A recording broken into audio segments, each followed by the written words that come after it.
You've finally got your smart home running smoothly. Sensors responding instantly, lights flipping on the moment you walk in, everything automated just the way you want it. But there's one problem. Your living room looks like a tech showroom with little white boxes stuck to every surface. So you tuck a motion sensor behind a picture frame, slide a smart plug behind the couch, and hide your hub in the cabinet. Within 2 days, half your automations stop working. I'm Chelsea Miller, and I've spent years testing exactly how far you can push device concealment before wireless signals collapse completely. You're listening to the Smart Home Setup Podcast. Quick heads up before we dive in. Everything you're about to hear is fully researched, tested, and written by real people who've actually done this work. But the voice you're hearing right now is AI generated. We're using it to get episodes out faster without compromising on accuracy or detail. If you've been listening for a while, thanks for coming back. It really does make a difference knowing people are getting value out of these episodes. And if you're just discovering the show, welcome aboard. New episodes drop every Monday, Wednesday, and Friday. Now, let's get into how to hide smart home devices without destroying your mesh network in the process. You want the convenience of smart home automation without the visual clutter, but hiding devices behind furniture, inside cabinets, or under decor can cripple the wireless signals that make everything work. Learning how to hide smart home devices properly means understanding signal propagation, protocol-specific limitations, and material interference patterns. I've spent years testing concealment methods across Zigbee, Z-Wave, Thread, and Wi-Fi networks, measuring signal degradation in real-world scenarios. The difference between a setup that works flawlessly and one that drops commands constantly often comes down to a few centimeters of placement or the wrong choice of hiding material. This guide walks you through the physics of RF signal blocking, protocol-specific vulnerabilities, and proven concealment techniques that maintain reliability. You'll learn which materials kill signals dead, where to place devices for optimal mesh routing, and how to test your setup before finalizing placement. This is intermediate-level content, and you'll need about 2 to 4 hours for initial placement, plus 48 hours of monitoring to verify stability. Here's what you'll need: an RF Signal Analyzer app, Wi-Fi Analyzer for Android, or Network Analyzer Pro for iOS work great. Both are free with in-app purchases. You'll need your smartphone with Bluetooth and Wi-Fi, a measuring tape and some painter's tape for marking optimal placement zones. A multimeter with continuity test is optional, but useful for checking metal interference. Make sure you have access to your smart home hub's diagnostic logs, whether that's Home Assistant, SmartThings, Habitat, or a Matter controller. You'll want baseline response time data before you start moving anything. Set up automations that log timestamps when motion is detected and measure how long it takes lights to respond. Grab some non-metallic decorative covers like fabric, wood, or plastic, but avoid anything with metal threading or foil backing. And pick up adhesive cable clips and Velcro strips for securing devices in hidden positions. Now, let's talk about mapping your existing mesh network and identifying repeater nodes. Before you hide anything, you need to understand which devices are actively routing traffic in your mesh network. Zigbee and Thread devices build self-healing mesh topologies where battery-powered sensors route through mains-powered devices like smart plugs, bulbs, and switches. Z-Wave networks do the same, but with a maximum of 4 hops between hub and endpoint. In Home Assistant, navigate to Configuration, then Zigbee Home Automation, then Visualization to see your mesh topology. Look for devices with multiple connections. Those are your critical repeaters. In SmartThings, go to Hub, then Zigbee or Z-Wave Utilities, and run a network repair to see routing tables. For Thread networks, which are used by many Matter 1.4 devices, your border router, things like HomePod Mini or Nest Hub, displays active nodes in the controller app. Enter every repeater location. These devices cannot be hidden aggressively. They need line of sight or minimal obstruction to neighboring nodes. A Zigbee smart plug buried inside a metal cabinet will drop off the mesh entirely, creating a dead zone for every sensor that was routing through it. I learned this the hard way when I hid a repeater plug behind my refrigerator, thinking the gap was sufficient. Within 36 hours, 3 door sensors and a motion detector became unresponsive. The refrigerator's compressor and metal housing created an RF shadow that collapsed that entire branch of the mesh. Moving the plug forward by just 8 inches restored full connectivity. Here's the critical automation logic you need before moving devices. Set up monitoring so that if a device hasn't been seen in over 10 minutes, it logs a warning to a persistent notification and sends a backup alert via your local notification system. This catches hidden devices that are marginal, technically online, but struggling to maintain consistent mesh connections. Moving on to testing material signal attenuation with real-world measurements.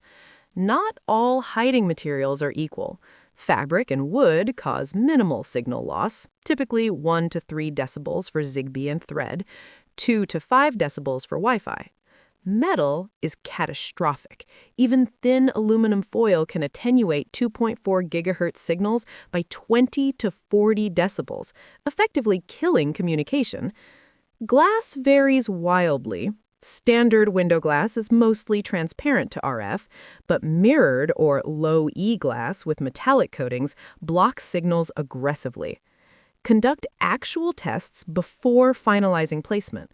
Place a motion sensor in its intended hiding spot and trigger it repeatedly from your hub's automation interface. Measure response time first. Set up an automation that logs the timestamp when motion is detected and triggers a test blight. Your baseline should be 100 to 300 milliseconds for Zigbee, 150 to 400 milliseconds for Z-Wave, 50 to 200 milliseconds for Thread with a local matter controller. Next, test signal strength, which is shown as RSSI in your device properties. Zigbee typically shows -40 to -70 dBm as healthy. Below -80 is problematic. Z-Wave uses a 0 to 5 scale, where 3 or higher is acceptable. Then, test packet loss by sending 100 consecutive test commands. 0 failures means you're good. 2 to 5% is marginal and will degrade over time. 10% or more means relocate immediately. I tested the Aqara Motion Sensor P1, which uses Zigbee 3.0, behind various materials using Home Assistant's Zigbee to MQTT integration, which logs RSSI per message. Behind a cotton throw blanket, I got -58 dBm. Excellent. Inside a wooden decorative box, -64 dBm. Acceptable. Behind a metal picture frame, it dropped to -87 dBm and failed 23% of messages. That last one was completely unusable. I switched to a plastic frame and signal recovered completely. For devices you're considering concealing, check the link below for protocol-specific placement recommendations in our complete guide to discrete home automation. Next, let's talk about placing devices using what I call the zone of acceptable degradation method. You can afford 5 to 10 decibels of signal loss in most mesh networks without impacting reliability, provided you're starting from a strong baseline, -60 dBm or better for Zigbee. This creates a zone where aesthetic concealment and technical performance overlap. Here's the placement hierarchy based on protocol tolerance. Thread and Matter 1.4 devices have the lowest latency but are most sensitive to interference. Hide them behind fabric, lightweight wood, or plastic only. Thread's radio operates at 2.4 gigahertz and is efficient but expects minimal obstruction. Place these within 5 meters of a border router for best results. Acceptable RSSI is -60 dBm or higher. Zigbee 3.0 devices have excellent mesh resilience. They can tolerate moderate concealment, inside drawers that aren't metal, behind furniture that's not against metal studs, under fabric. Make sure you have at least 2 repeater paths to the hub. Zigbee's self-healing mesh will reroute around marginal nodes, but don't depend on that long term. Acceptable RSSI is -70 dBm. Z-Wave devices operate at 900 MHz, which gives them better wall penetration, though you need fewer repeaters. This is actually the best protocol for hiding devices in challenging locations. Z-Wave's lower frequency penetrates drywall, wood, and even brick more effectively than 2.4 GHz protocols. You can hide Z-Wave sensors behind bookshelves, inside closets, even in adjacent rooms. The maximum 4 hops means you need strategic repeater placement, not just quantity. Acceptable signal strength is 3 out of 5 or higher. Wi-Fi devices are terrible for concealment. Avoid hiding these aggressively. Wi-Fi smart plugs, cameras, and switches require strong signal to maintain stable connections. A Wi-Fi device that drops below -75 dBm will start experiencing disconnects, especially on congested 2.4 GHz networks. If you must hide Wi-Fi devices, use a mesh Wi-Fi system with dedicated backhaul and place devices within 3 meters of an access point.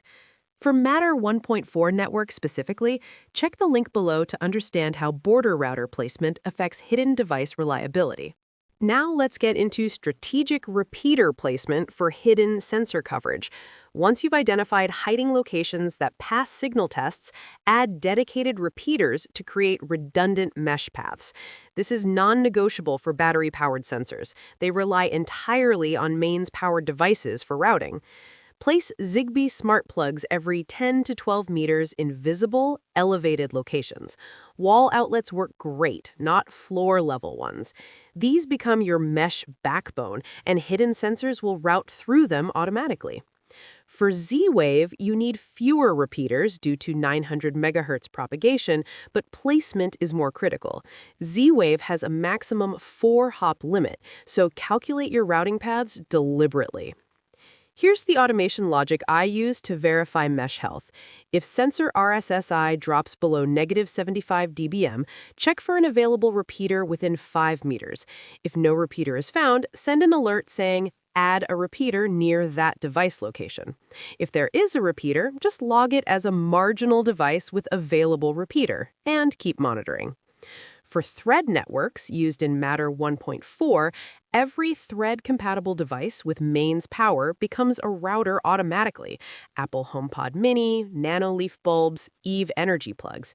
Distribute these throughout your home to create dense mesh coverage. Thread supports up to 32 devices routing through a single border router, but in practice, keep it under 20 for stability. I learned this lesson when hiding contact sensors for my subscription-free security system. I placed 8 Zigbee door sensors inside door frames, hidden from view but exposed to the room, without verifying repeater coverage. 3 sensors on the second floor were routing through a single plug 18 meters away. RSSI hovered around -82 dBm. I added 2 more smart plugs midway up the stairs, and RSSI jumped to -60 dBm for all 3 sensors. Response time improved from 800 milliseconds to 150 milliseconds. Let's talk about using furniture and architectural features as RF transparent concealment. The best hiding spots leverage existing furniture and architecture rather than adding obstructions. Behind fabric upholstered furniture, under wooden coffee tables, inside open shelving, not closed cabinets, and on top of door frames are all excellent locations. Avoid metal furniture entirely. Metal bed frames, filing cabinets, and wire shelving create RF dead zones. Even wood furniture can be problematic if it uses metal brackets or foil-backed insulation. Here are some specific concealment techniques. For contact sensors, place them on the hinge side of doors, not the latch side, and paint them to match the frame. They're technically visible, but blend completely. Zigbee and Z-Wave contact sensors have omnidirectional antennas, so orientation doesn't matter. For motion sensors, mount them behind semi-transparent fabric art, inside decorative lanterns after you remove metal components, or on top of crown molding facing downward. For PIR sensors, which are passive infrared, fabric must be thin. Thick canvas or felt blocks infrared completely. For smart plugs, Use behind furniture outlets and run cables through cable management channels.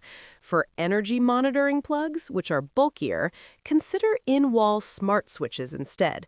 They're completely hidden once installed. For hubs and controllers, place them inside entertainment centers with ventilation and front-facing status lights visible for troubleshooting. Avoid closed cabinets. Heat buildup kills hardware reliability. I keep my Zigbee coordinator inside an open media shelf with fabric covering only the front, leaving top and sides exposed. For cameras specifically, check the link below for mounting techniques that maintain lens clarity and night vision performance. Now, here's something crucial: configuring fallback behaviors and offline monitoring. Hidden devices fail silently. You won't notice a concealed motion sensor has stopped reporting until your automation doesn't trigger. Build dead device detection into your automation logic. If a motion sensor hasn't updated in over 24 hours, send persistent notification saying that sensor is offline.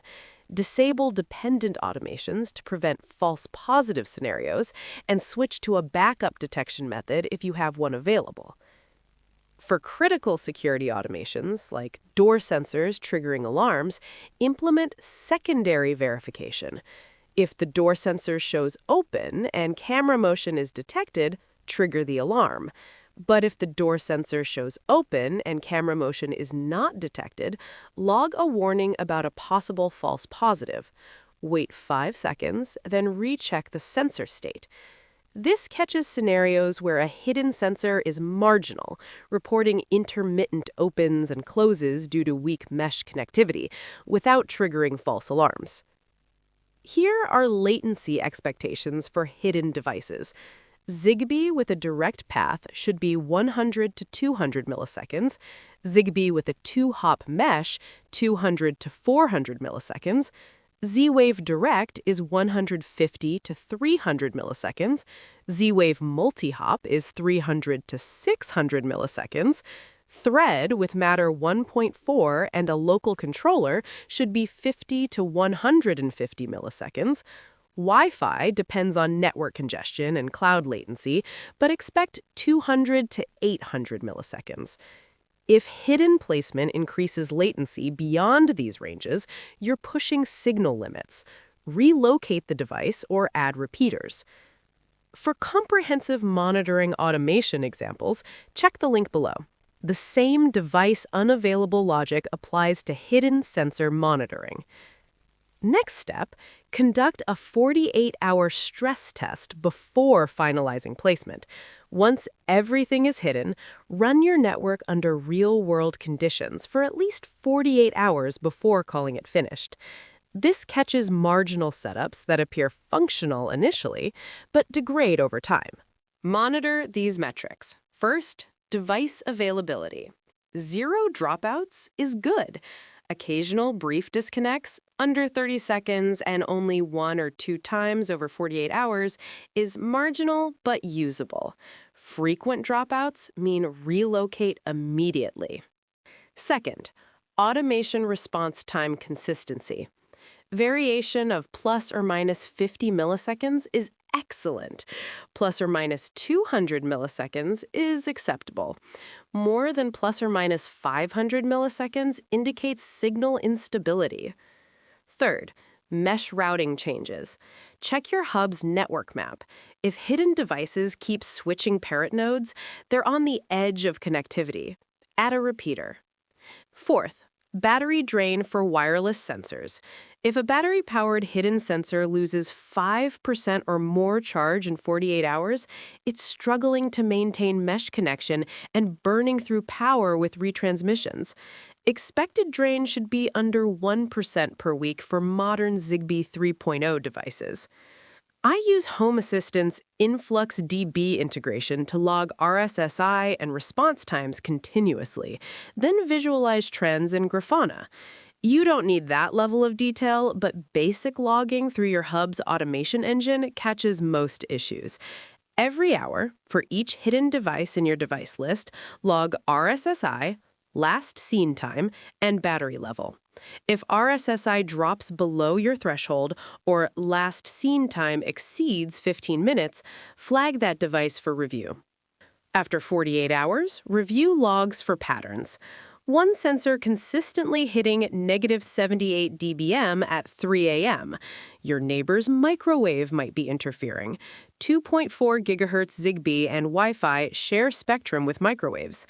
A Z-Wave device losing connection during specific hours.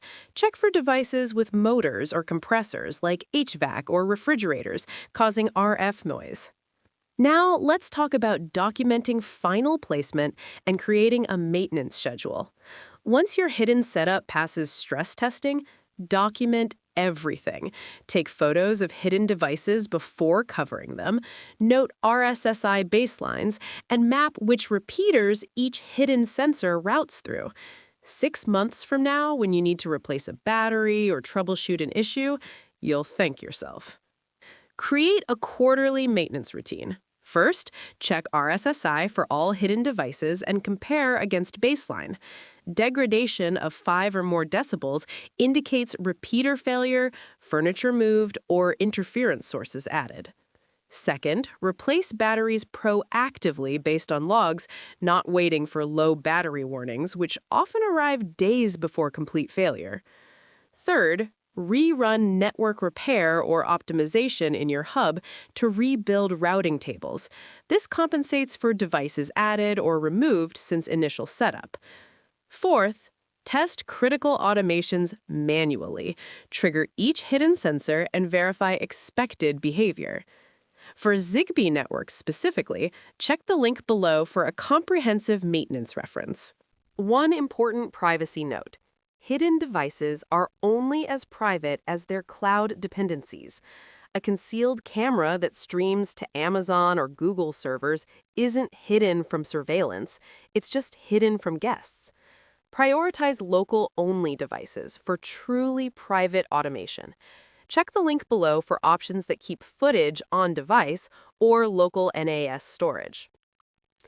Let me share some pro tips and common mistakes. Pro tip number 1. Use adhesive-backed Velcro strips, not mounting tape, for hidden devices you might need to reposition. I've found 3M command strips work for lightweight sensors, but they fail within weeks in high humidity areas like bathrooms and kitchens. Industrial-grade Velcro lasts years and allows instant removal for battery swaps without damaging paint. Pro tip number 2, for aesthetic concealment without signal blocking, paint devices to match walls or furniture using acrylic paint mixed with RF transparent additives. I've successfully painted Zigbee motion sensors with standard acrylic latex. Zigbee motion sensors still detect motion, and plastic casing doesn't block 2.4 GHz. Never paint over antennas, which are usually a small protruding section or ventilation holes. Common mistake number 1, assuming wireless means signals travel through anything. People hide devices inside metal junction boxes, behind TVs, or under metal countertop brackets, then wonder why everything fails. Metal blocks RF. Period. Even thin aluminum foil is enough to kill Zigbee completely.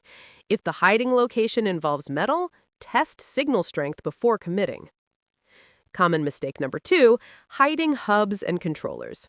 Your Zigbee coordinator, Z-Wave stick, or Matter border router should be elevated, centrally located, and unobstructed. Hiding your hub in a basement utility closet creates a single point of failure with terrible mesh coverage. I've seen people bury their Home Assistant Raspberry Pi inside server racks with 12 inches of metal server chassis between the Zigbee coordinator and the nearest sensor. Unsurprisingly, nothing worked. Common mistake number 3, forgetting that batteries die faster in hidden locations. If a sensor is struggling with weak signal, it burns power retransmitting messages. A sensor that should last 12 to 18 months might die in 4 to 6 months when marginally concealed. Monitor battery levels weekly during the first month after hiding devices. Abnormal drain is your early warning system. Common mistake number 4, concealing every device identically. Your smart plug repeaters need to be visible and elevated. Your battery sensors can be hidden aggressively, provided they have strong repeater coverage. Trying to hide everything creates a fragile mesh network prone to cascading failures when a single repeater goes offline. Let's wrap up with some frequently asked questions. Can I hide Zigbee devices inside kitchen cabinets without affecting signal strength? Yes, if cabinets are wood or laminate and you place devices toward the front, near door openings, rather than back against walls. Avoid cabinets with metal interiors or mirrored backing. Test with an open cabinet door first, measure RSSI, then close the door and remeasure. If signal drops more than 8 decibels, reposition the device closer to the opening or use an external repeater plug. Do Wi-Fi smart plugs work when hidden behind furniture against exterior walls? It depends entirely on your Wi-Fi network architecture and wall construction. Exterior walls, especially brick, concrete, or metal siding, block Wi-Fi significantly. Behind furniture adds another 3 to 8 decibels of attenuation. If your Wi-Fi mesh system has an access point within 3 to 4 meters, it might work, but expect disconnects during high network congestion. Z-Wave or Zigbee plugs are far better choices for difficult locations due to mesh routing and better RF propagation. What's the maximum distance I can hide a Thread device from a Matter border router? Thread networks typically maintain reliable connectivity within 10 meters line of sight, but obstructions reduce that quickly. Hidden behind one wall, drywall or wood, expect 5 to 7 meters maximum. Behind furniture and a wall, reduce to 3 to 5 meters. Thread's mesh topology means intermediate thread routers, which are mains-powered devices, extend range significantly. With 3 thread routers distributed properly, you can cover a 200 square meter home with hidden endpoints throughout. Will hiding motion sensors behind decorative fabric affect their ability to detect movement? For PIR, or passive infrared sensors, thin fabric like sheer curtains or lightweight cotton allows infrared to pass with minimal attenuation. The sensor will still detect motion reliably, but with slightly reduced range, maybe 80 to 90% of rated distance. Thick fabric, like velvet, canvas, or felt, blocks infrared almost completely. For radar-based sensors, which use wave technology found in some Aqara and Philips devices, fabric is transparent. Radar penetrates most non-metallic materials easily. Test by placing the sensor behind your chosen fabric and walking past from various angles and distances to verify detection zones remain acceptable. Here's what you need to remember. Learning how to hide smart home devices without crippling wireless performance requires balancing aesthetics with RF physics. Metal kills signals. Avoid it completely. Fabric, wood, and plastic are mostly transparent to Zigbee, Z-Wave, and Thread protocols, provided you start with strong baseline signal strength and maintain adequate repeater coverage.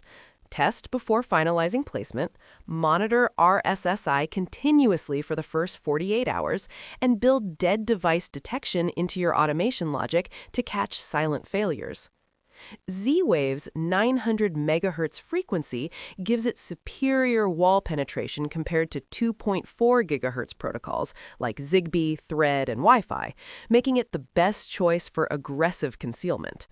Thread and Matter via 1.4 offer the lowest latency but demand minimal obstruction and dense mesh coverage.